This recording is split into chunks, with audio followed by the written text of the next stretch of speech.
বন্ধুরা কেমন আছো? আশা করি তোমরা সকলে খুব ভালো আছো। আমি Nisha, welcome back to my another blog. তো আজকে আমি অনেক দিন পর ব্লগ বানিয়েছি, সের জন্য ক্ষমা চাচ্ছি।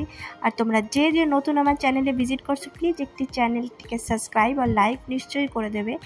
আর দেখতেই পাচ্ছ আজকে আমাদের শেখানো হচ্ছে হেয়ার কালারিং। ম্যাডাম শিখিয়ে দিয়েছে এর আগের দিন, তো আজকে আমি আমার বান্ধবীর উপরে হেয়ার কালারিং প্র্যাকটিস করছি। তো তোমরা দেখো কিভাবে নতুন যারা আমাদের মতন ট্রেনিং করছে তারা কিভাবে হেয়ার কালারিং শিখি। যখন আমরা পার্লারে করি আর যখন আমরা শিখি, তো সেই প্রসেসটাই আমি তোমাদের দেখাচ্ছি।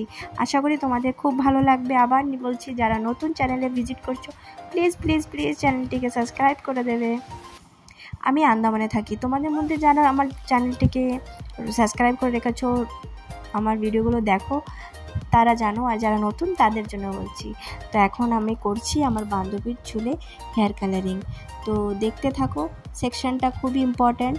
প্রথমে সেকশন মতলব প্রোফাইল আর রেডিয়াল, এই দুটো করার পরে আমরা হরিজন্টালি সেকশন বানিয়ে তো আমার বান্ধবীর চুলে আমরা মতলব হাইলাইটস করবো, মানে তো উইদাউট ব্লিচ। তো আমরা ভার্টিক্যাল ব্যাকওয়ার্ড ভার্টিক্যাল ভাবে করছি। তো এখন প্যাচ টেস্ট করছি যে কোন কালারটা বলো। এই চুলে কালার 30 আর 40 ইউজ করছি কালারের সঙ্গে। সেকশন কোনটা বেশি বেটার হবে সেটাই চেক করছি।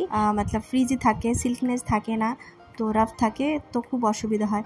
কার্লি হেয়ারও তো অনেক কার্লি, তো সেই কারণে যে আমি কোমগুলো চালাচ্ছি সেগুলো চলতে চায় না।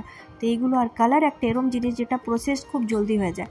তো যখনই আমরা এটা মিক্সিং করি তখনই 20 মিনিটসের আগে সেটা আমাদের ইউজ করে ফেলতে হয়। তো ভাবো কি জলদি করতে হয়, সেগুলো নলেজ তো আমরা ট্রেনিংয়ে যাওয়ার পরে পেয়েছি। অ্যাকচুয়ালি কালারিং টাস্কটা খুবই ডিফিকাল্ট আমার কাছে ছিল। তো তোমরা দেখতে থাকো, আর কি বলবো, বেশি কিছু বলার নেই। বাই বাই, ভালো থাকো, সুস্থ থাকো, আর ভিডিওটাকে এনজয় করো। আর যদি ভালো লাগে একটা কমেন্টস নিশ্চয়ই করে পাঠাবে।